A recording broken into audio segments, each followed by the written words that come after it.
Okay, we're back again, guys. We're in Adobe Illustrator, and as promised, in this video, we're going to be learning about how to work with simple geometric shapes using the Shape tool, which comes up as the Rectangle tool here in Illustrator. I call it the Shape tool because nested within this Rectangle tool are all the other shapes that you could ever want to draw in your entire life. So we've got the Rectangle tool, the Rounded Rectangle tool, the Ellipse tool, Polygon, Star, and Flare tool. Okay. Underneath here, or excuse me, not underneath here, but here on our artboard is the curve that I drew in the last tutorial. And if you'd like to learn how I made that, you can go back to the last video. I'm just going to delete it right now to get it out of our way. So let's go here and let's just draw out some rectangles and talk a little bit about those. So here's a pretty standard rectangle. What size is it? I'm not sure. So I can designate the size of this rectangle in a couple of different ways. Okay, one, I could just drag it out to any shape that I want and then call it from there. I can also hover over the corner here and I'll get a little XY coordinate window that'll pop up that shows me that it's 7.29 inches by 5.13 inches. Okay, there's that. I can also just go here with my rectangle tool and click once and I'll get this dimensions box that'll pop up, and then I can just manually enter in whatever dimensions I want, like say 4 by 6 if I'm doing a flyer or something like that. Okay, then I can grab this and I can move this over here or whatever I want. All right, okay, good. I can also select this and I can go up here to my transform panel and I can change this to say 8, and it will then adjust using the width and height parameters here. I can change this to 6 and then suddenly I have a 6 by 8. Okay, so there's a lot of different ways to adjust the size of a shape that you draw in Illustrator. So that's one thing. Okay, but there's three main ways, which are the ones I've showed you, which is either click and drag, click once, or there's also one more that I want to talk about where you hold down the Shift button, and if you hold down Shift while you're dragging out a rectangle, what you get is a square. See that? Every time I'm holding down Shift, it will scale out a perfect square for me with dimensions the same on all sides. And that goes the same for a number of the shape tools in Illustrator. So if I select these and just delete them, go to my Ellipse tool, right? So I can draw out an ellipse by just clicking and dragging. I can also click once and I can type in the size ellipse that I'd like say 2 by, I don't know, 4, and then hit OK, and it'll give me a perfect 2 by 4 ellipse. I'll hit undo to let it go. But I can also hold down the Shift key, and what will I get? I will get a perfect circle. So ellipses are just circles in perspective, if that makes any sense to you. Hopefully it does. So that's why you can get a circle out of the Ellipse tool. If you're looking how to make a circle, Ellipse tool is the key. Hold down Shift and you can draw circles all day long. Boom, boom. So we'll just draw out some circles of any size. There we go.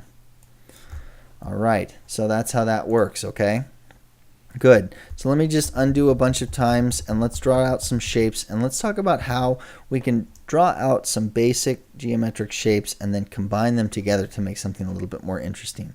So say that I want to do a circle, and so I'll hold down Shift and I'll just drag out a circle, and then I want to get my rectangle tool out and I want to do like a rectangle over here. Oh, excuse me. And then I want to do another rectangle like over here. And you can see what I'm doing on my screen here. These little green lines that are popping up, those are smart guides. And you can turn your smart guides on and off in Illustrator up here under guides, view guides, or where it says smart guides right here. There's a little checkbox. You can either check that on or you can check it off. And when it's on, it'll give you these great little lines to help you line stuff up. Okay. All right, so there we go. So now here's what I've got. I've got these two rectangles and a circle. If I want to combine them together, I've got a number of different options. We've talked about points so far, and I could add a number of points and then combine them together, but that's way too complicated for right now. Because right now I want to talk to you about the Pathfinder tool, which is here. If I click on Pathfinder, what I get are all these shape modes. For some reason they call them that. And there's 4 different shape modes that you can select. And if you hover over each one, it'll give you a little definition. There's the Unite, there's minus front, intersect, and then there's also exclude. Now, trying to get into each one of these in detail and try to explain what they do, it's only going to confuse you. The way to figure it out is to play with them. But basically, this first one is the most easy to understand because it's called unite, and what it does is unite stuff together. We've got 3 shapes here. We want to unite them together. So I'm going to select them all, and then I'm going to hit the unite button, and it combines them all into one shape with one clean path that goes around all those shapes. All right, so there we go. So this goes the same for any one of these shapes here. We can add a star into here if we want. Let's see, we'll just add like a big star, I don't know, like that. And then with that one selected and then this one selected, we can just combine those together. And then if we want to do like a cloud sort of structure here on the bottom, we can just do a nice little cloud thing. This is one that people always like to do. How do you make clouds in Illustrator? Let's see, we'll go like that, and we'll go like that. There we go. Now we'll just take all these ones that are overlapping together and we'll just combine them into one. See that?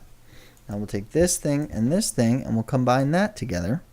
And there we go. All right, so now we're starting to make some pretty cool shapes that would be pretty difficult to do if we had our pen tool here and we were trying to mimic that. It's very hard sometimes to make these sort of like cloud-like shapes when you're just using your pen tool. So it can be very helpful to use, see, that doesn't look anything like the kind of clouds that I want to make, so I'll just delete it. But so using primary shapes can be very helpful, and using these Pathfinder things. Now I'd encourage you to go ahead and play around with some of the other ones. I'm just going to teach you this combine one. If we just go here and say we'll draw these 2 ovals over each other, and then select them both. We can just click through some of these. Just click and see what it does. See this this minus front is one that indicates that it will take the item that's drawn in the front or on top of the other, and it will minus it. And we haven't talked about layering and how Illustrator layers shapes yet, but we will in our next video. But for now, I just want you to play around with drawing some simple shapes up here from our shape tool, and then play around with the Pathfinder tool, which is over here, and it should be in your panels box. If it is not in your panels box, you can always find it up here in the Windows bar. So if we go up here to Window, and we go to Pathfinder, you can turn it on and off from here. So don't fret if you don't see it over here. There's the icon for it like that.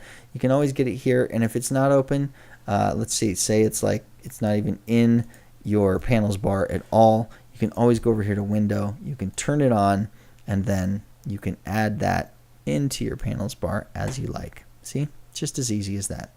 So play around with that one, and then in the next video I'm going to talk to you a little bit about these basic shapes and how Illustrator layers them together, and we're going to talk about how to adjust that layering, and then we're going to move on from there. So anyway, thanks for watching, and I'll see you in the next one.